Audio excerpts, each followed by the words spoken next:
Yesterday when we were outside, you wanted me to seek and you wouldn't let me hide. And when you finally let me, I got stuck in a tree. And that's why you can't come to my birthday party. That's why you can't come to my birthday party. Hello, it's Benjamin again with another episode of Expose Evergreen. Let's turn off the heater. I turned it up. After the, let's call it the protest at Stacey Brown's signing in ceremony, there was an interview with Stacey Brown, and then the next month, Georgie Hicks, which is a very prolific writer, some would say the only writer, it seems like, at the Cooper Point Journal, wrote an article titled "Fuck Civility!" Student response to Police Chief Stacey Brown's comments on campus protest, by Georgie Hicks.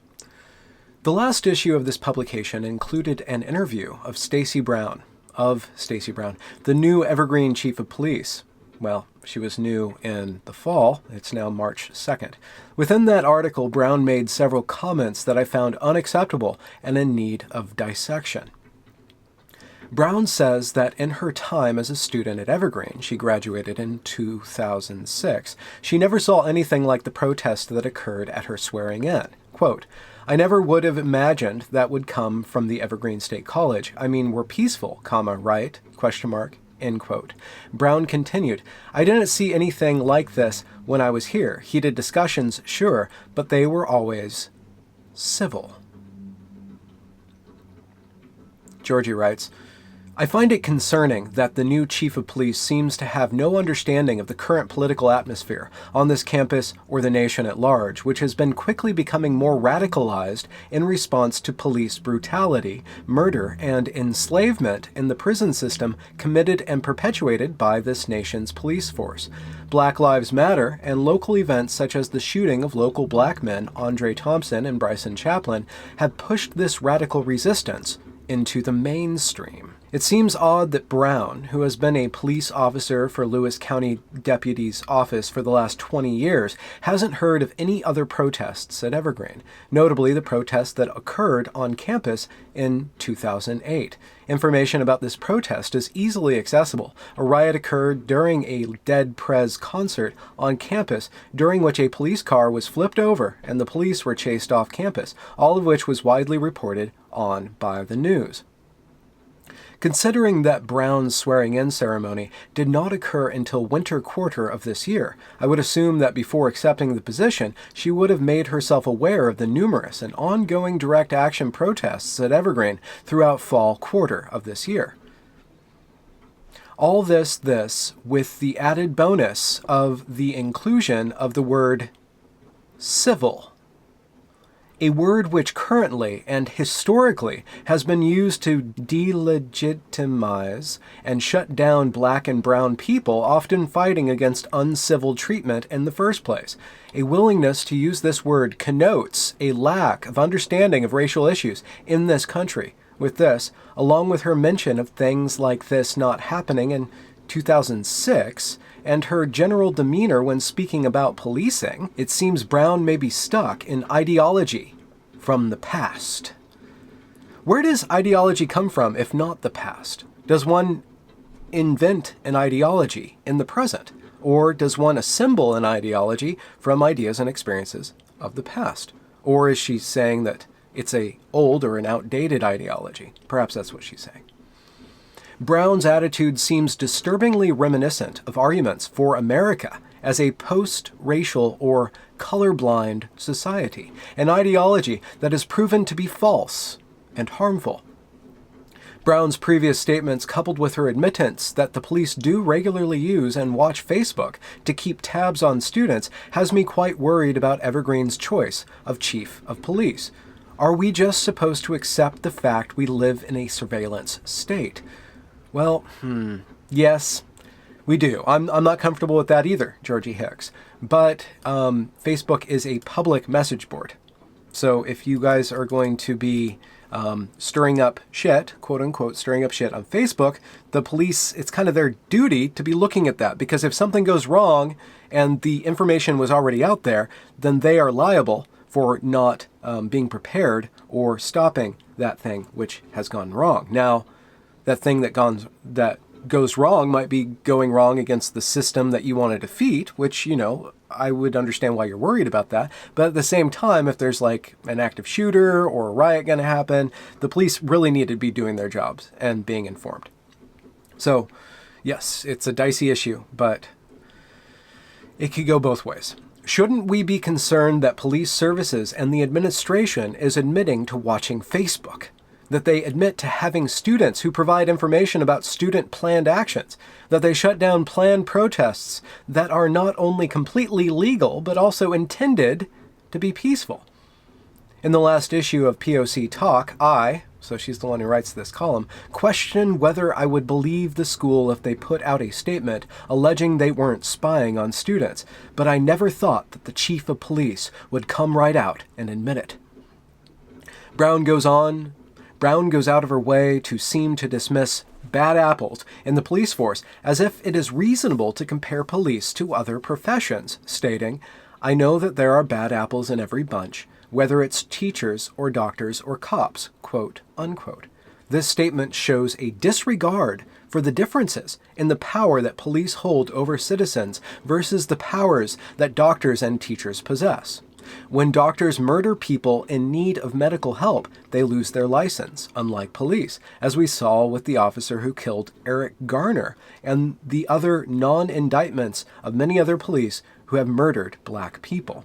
If a teacher slams a 12-year-old student on the ground, they would likely lose their job, unlike police, as we saw with Janissa Valdez, a 6th grader who was violently thrown on her face by a school police officer, an instance seen by many to highlight the urgent need to remove police from our schools. In both of these instances, people in any other profession would almost definitely go to jail, but police, on the other hand, can disregard their duty to protect citizens and walk away scot-free.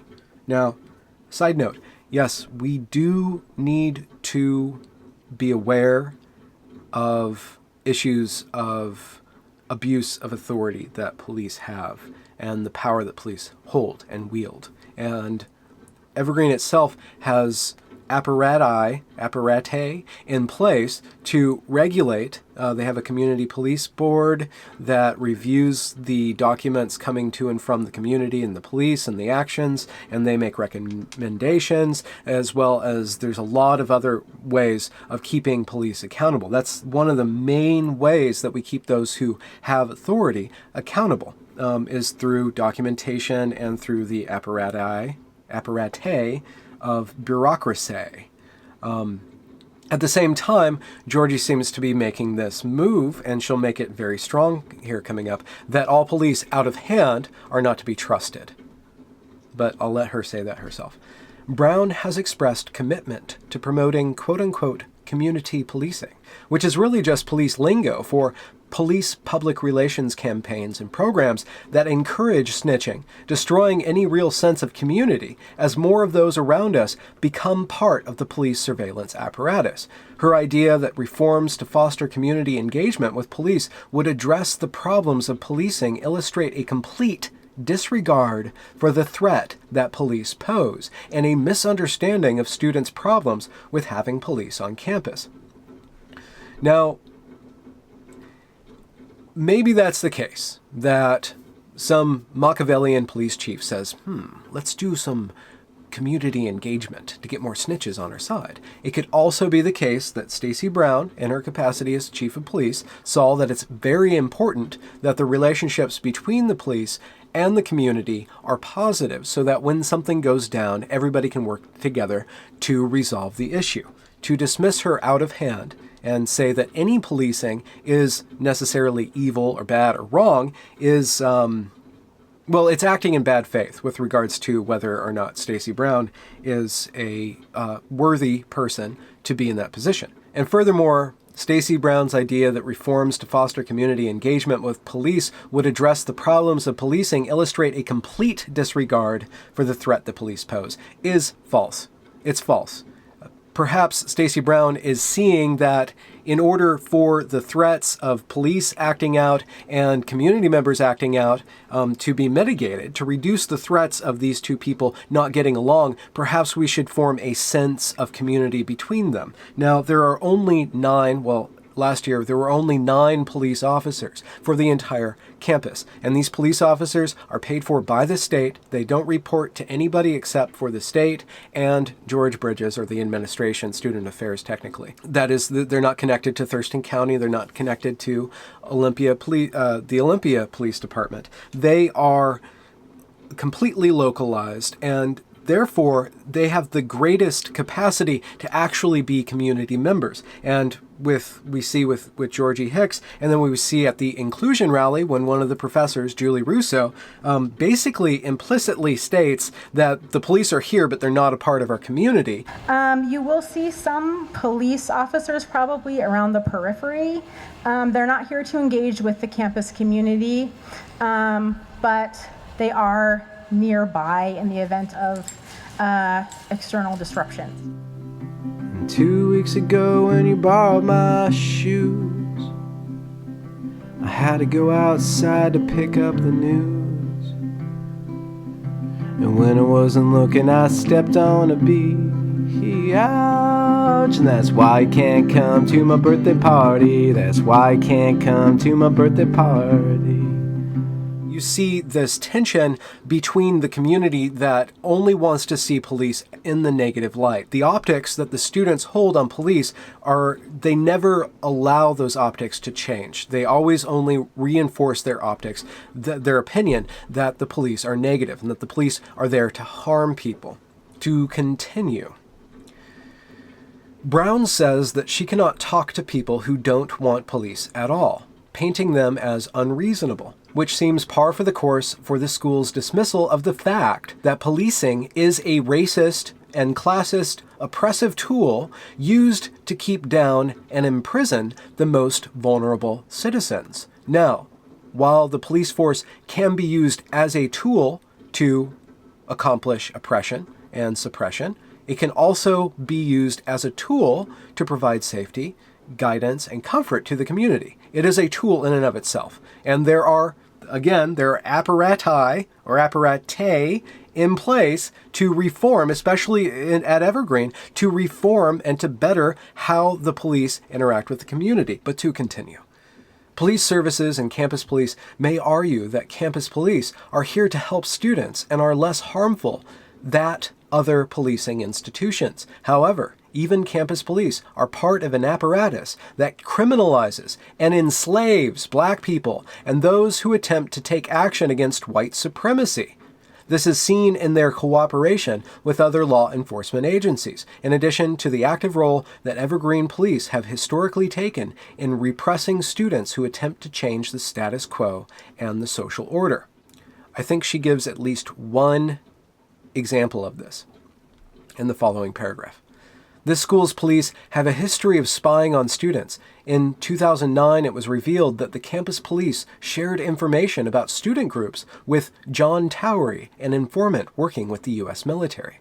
The school also has a history of collaborating and sharing information with local police. Okay, listen. If something bad happens at Evergreen, right, there are 9 total police officers, and they're not all there. There are like 2 on duty, I think. I'm not sure, but I think there's 2 on duty at any given time. So if something bad happens, something out of control happens, they will contact the Thurston County and the Olympia City Police, and they will, in that process, share information about what's going on so that those who arrive to help deal with the situation, whether the situation is to suppress people or to actually defuse a situation, in the course of doing that, they will need to share information. In their choice of Stacey Brown for campus police chief, Evergreen has given power to another white person that has no understanding of racial issues. I'm going to read that again. In their choice of Stacey Brown for campus police chief, Evergreen has given power to another white person that has no understanding of racial issues, none whatsoever. And Georgie Hicks would know. Brown, and by extension the school, seems to think the white perspective is the only one worth considering. a perspective that this administration is already full of. They're full of this perspective. You yourself can be a good cop all you want, but you still uphold an unjust system. There are processes in place to make it more just. Complacency and participation are support. Jesus Christ. The day when black and brown people, only black is capitalized, not the poor brown folk, are no longer profiled, brutalized, murdered, and enslaved in the prison system because of the color of their skin by your brother and sisters in the force, is the day I will maybe consider feeling sorry about your hurt feelings over all cops are bastards, signs, and chants. You may be hated for the uniform you choose to put on, but I was born in my skin. A zinger, not very original though. So this was published on March 2nd. Oh, shoot. Okay, I was wrong. That was published on February 2nd and then published again on March 2nd. So that was published twice, that one perspective. I think it was published again because somebody wrote in a letter to the editor titled "Fuck Civility?" by Connor Quisenberry. First off, let me say that I do not mean to offend anyone or intentionally counter the opinions or beliefs of any group of people. I am writing this because I believe that the opinion piece from the February 1, 2017 issue of the Cooper Point Journal titled "Fuck Civility, Student Response to Police Chief Stacey Brown's Comments on Campus Protests" by Georgie Hicks represented a certain worldview that I do not agree with, and I felt compelled to state my opinion on the subject. Despite my differing opinion, I found that the article was well written. Actually, it was pretty well written compared to other articles that I read by Georgie Hicks, sorry.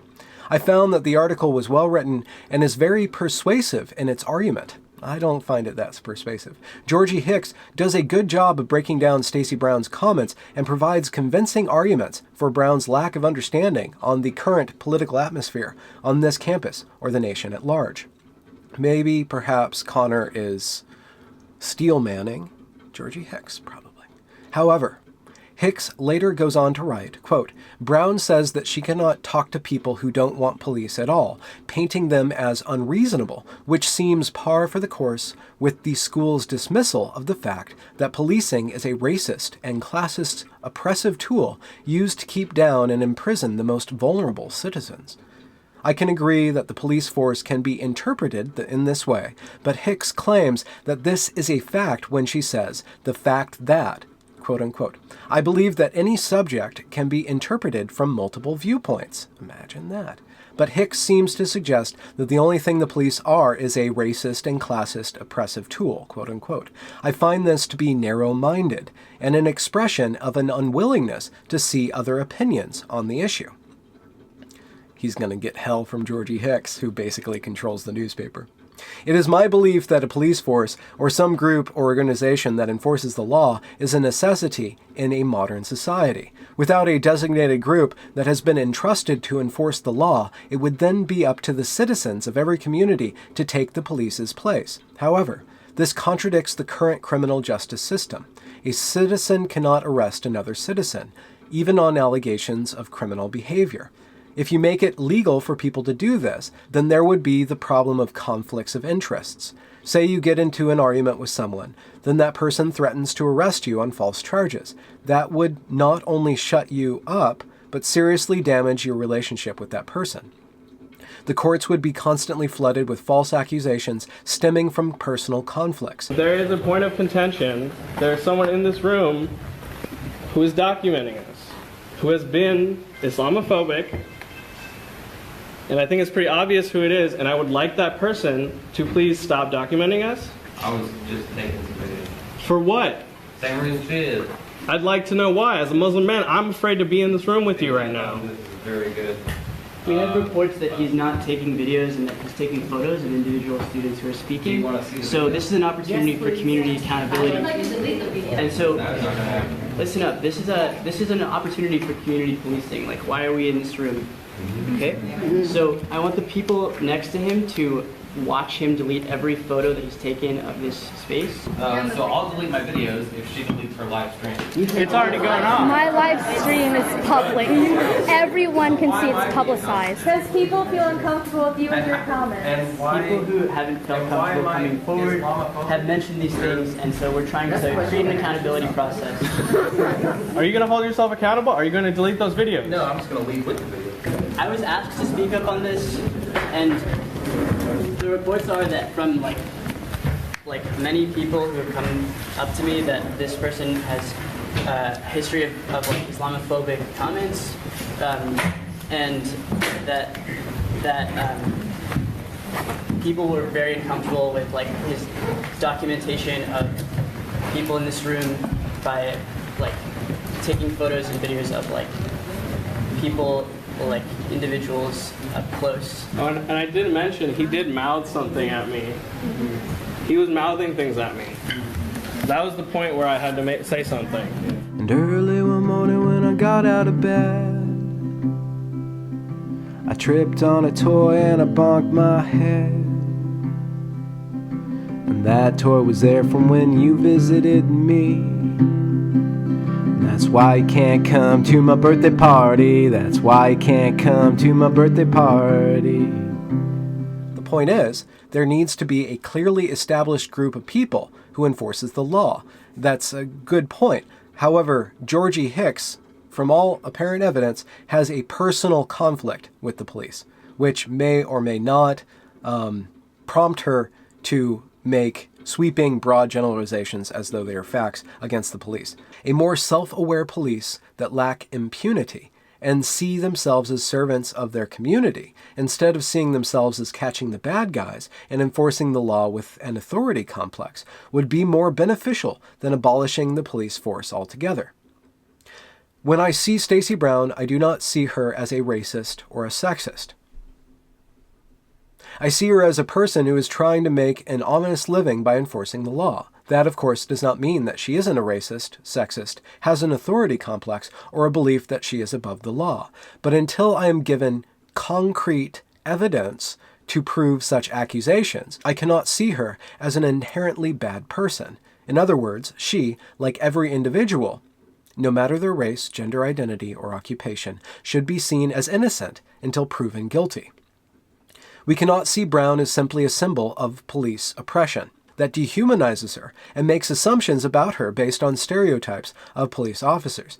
You can be a police officer who joins the force to advocate reform and open discussion with the community on the grievances that the police cause. Instead of just saying all cops are bastards, let's advocate that there needs to be changes within the criminal justice system and changes to police conduct. Instead of fighting the police as a whole, let's work with them to prosecute the police officers who abuse their authority and promote the officers who actually treat all community members, regardless of race, social standing, gender, etc., with dignity and respect. I firmly believe that we need to work with our police and let them know the problems instead of seeing them as our enemies. Simply accusing them as enforcers of racist and classist ideologies will only create a greater divide between the police and the rest of the community and make the police more defensive of their actions. Let's make the police our friends, not our enemies.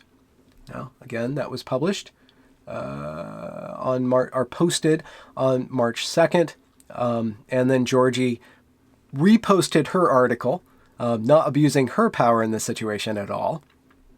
And on top of reposting her Fuck Civility article twice in a row, she also published or posted on March 2nd a response to Connor titled "Police Are Not Our Friends" by Georgie Hicks. We received a letter to the editor by Connor Quisenberry in response to an opinion piece about the new Evergreen Chief of Police, Stacey Brown. We do not want the discourse about whether or not police are bad to continue indefinitely, but did not want to publish this letter without a brief response. Notice how she's using we. Not abusing her power whatsoever. The letter represents the mainstream liberal viewpoint that those who are not threatened by the police often hold. The whiteness that allows some to see the police as their friend rather than their enemy is a position that is so privileged and normalized that this opinion is presented as logical fact any reasonable person can see. This is not the case. It is not the case that policing evolved in response to crime. It is not the case that police are here to protect us. Modern policing was invented and codified in response to the resistance of enslaved people in the American South and working-class popular uprising in Europe. As Christian Williams writes in The Demand for Order and the Birth of Modern Policing, police were not, quote, not created in response to spiraling crime rates, but developed as a means of social control by which an emerging dominant class could impose their values on the larger population. Now, that sounds like a hypothesis, but in quoting it, it now sounds like a fact, right? Somebody else had this hypothesis. Therefore, how can this not be the case? But whatever. Quisenberry begins by asserting it is narrow-minded to say it's a fact that the cops are a racist and oppressive tool, as I originally stated. This is not only counter to the history and mission of modern policing, but fails to consider that as a queer woman of color, I do not hold the privilege to see the police as anything other than dangerous, oppressive, and racist. It's a privilege to not see them as dangerous, oppressive, and racist. That's interesting. For most people of color, it is indeed the fact of our lives that the police operate as a racist, oppressive system.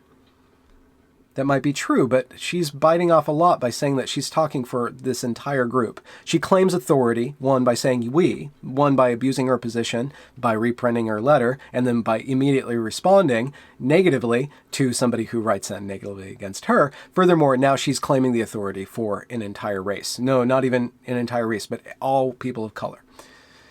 I think that's problematic. The letter continues to describe an absurd scene in a narrowly imagined police-free future where the rest of the system of punishment remains in order as is. Remains in order as is. This liberal falsehood that our system of policing and laws is somehow natural or inherent to the world completely misses my perspective, which is not a personal vendetta against Stacey Brown, but an understanding that all police are part of a larger white supremacist system. In this imagined world, the hypothetical is offered asserting it would be damaging if anyone can arrest or punish one another rather than the power of violence and imprisonment being relegated to a certain few. I do not disagree. If one can understand the inherent problems in a power dynamic where people are allowed to randomly harm others under the guise of punishment, they should understand that this is already the current relationship to the police. Entirely, Georgie Hicks, entirely. Or are you using very specific, very tragic incidences that are actually statistical anomalies? I don't know, right? Maybe they're statistical anomalies to make a sweeping judgment. But she's got her liberal scapegoat, which she returns to. Liberal discourse resists any argument that indicts. I want to say indicts, but it's indicts all police officers, even as it disingenuously claims to understand our problems with the policing system.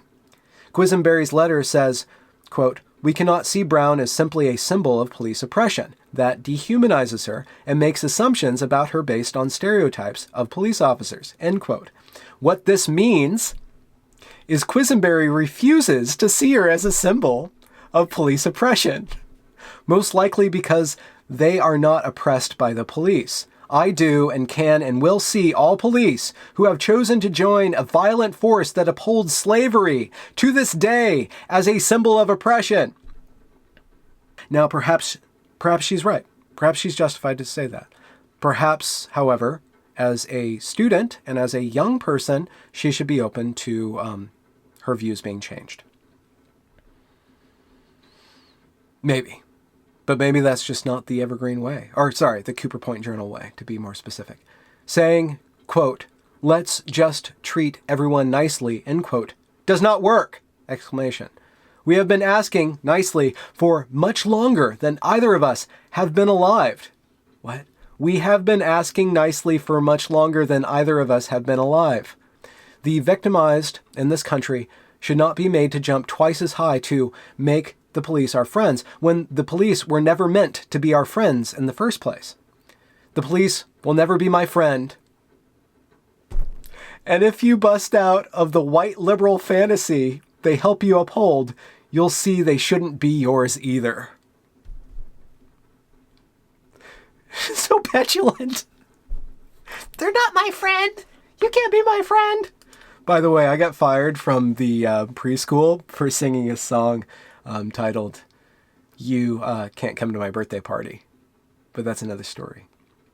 Okay, so those three letters, well, one is an opinion piece and then a letter to the editor, and then the opinion piece is republished along with this, the police are now our friends, I guess opinion piece or response. And then I have something great here. On May 16th, Jennifer Hicks, or Georgie Hicks, who's got 2 first names and 2 last names, so I hope I'm not doxing her, but this is public knowledge. She writes to Susan Harris, subject, Police Services. This is an email. Today I had an encounter with Evergreen Police Services that should surprise no one. Police services on campus are obstinate, downright rude, and are purposefully misrepresenting themselves. Today, Officer Kat Killen was more disrespectful can even explain while being asked simple questions. She talked to me and my coworker, Cooper Point Journal, as if we were insignificant. She was hostile and acted as if she was not responsible to students on campus. While talking to her, she once walked out of the room while I was mid-sentence and twice ignored my questions, attempting to silence me by answering the phone while I was still speaking to her. She stated allowing us to see the logs was no longer an option because of change in administration and that we would have to go through Wendy Morris in public information. I took a change in administration to mean either Stacy Brown, who has been with us for approx 6 months, or George Bridges, who has been with us approx 2 school years, both of which have had more than enough time to change the log's availability information. The information on their website has remained unchanged. It is unacceptable for the police whose responsibility is to students and whose, okay, the first whose is who apostrophe S, and then the second whose is WHOSE. Okay, I gotta read this again. It is unacceptable for the police whose responsibility is to students and whose paychecks we pay with our tuition to act this way and to seemingly believe they should be unaccountable with the information they are putting out. If the information is different, it is their responsibility to publicize the change and put the information out there. It is unacceptable to be hostile and rude to students who are adamantly not your friends, who are operating under the rules they present on their own website. I demand a change on their website so student rights are correctly represented, and a statement on why we are no longer allowed to immediately see the log. Sincerely, Georgie Hicks. Okay, so that email was sent at 3:13 a.m. and then at 9:42 a.m. on the same day, May 16th, Stacy Brown responds. Dear Georgie, I'm sorry for the experience you had in police services yesterday. I will be speaking to Kat about her involvement in the incident. There has been no change in practice in that we allow viewing of the incident log. I believe there was a misunderstanding as to what you were asking for. As Kat stated, you had asked to see the names of the students, which are not included on the log for FERPA, Protection of Student Information. The incident log, incidentally, is emailed to the Cooper Point Journal every evening, and the log you were asking for was sent to the Cooper Point Journal on 5/15/17 at 12:04 a.m. You might not have access to that email or had the opportunity to read it yet, so I have included a copy of the incident log and email showing it was sent. I expect outstanding customer service from everyone who works at the police department, and I apologize that you feel you did not receive the service I expect from all community members. Again, I will be addressing this issue immediately. Please let me know if there is anything further I can do to assist you, Stacy? Stacy Brown. That's that. That's that. So, Georgie Hicks was looking for information about the Chiave Facebook incident, I'm pretty sure, because this is happening right before the protests. Now, just to wrap that up, I'm bringing this to you, one, to fill out more fully the Expose Evergreen series, and also to set up the attitude towards the police that the students had. And this is just one student, right? This is just Georgie Hicks, right? But she is basically the mouthpiece of the school. She's right there. She's able to publish and republish her articles that are very strongly anti-police, very strongly accusing everything of being white supremacist, so that you can see that the Cooper Point Journal, at least Georgie Hicks in particular, and nobody's actually arguing against her, at least not on the editor board. I mean, the one argument that was sent there was from a student and then was immediately, by Georgie Hicks herself, smacked down. So the Cooper Point Journal, I think we can reasonably say, is rather responsible for the actions that the protesters took during the week of protest and probably before then. Not to say that she's the only one who holds those attitudes, as we will see later on in this mini-series. So have a good night, and I hope your week is just as wet as mine is. Ciao. And later on this afternoon, all our friends went home, it was just me and you. The hours passed by so fun and free. So I guess you can come to my birthday party. Yeah, sure, you can come to my birthday party. I'd be glad if you could make it to my birthday party.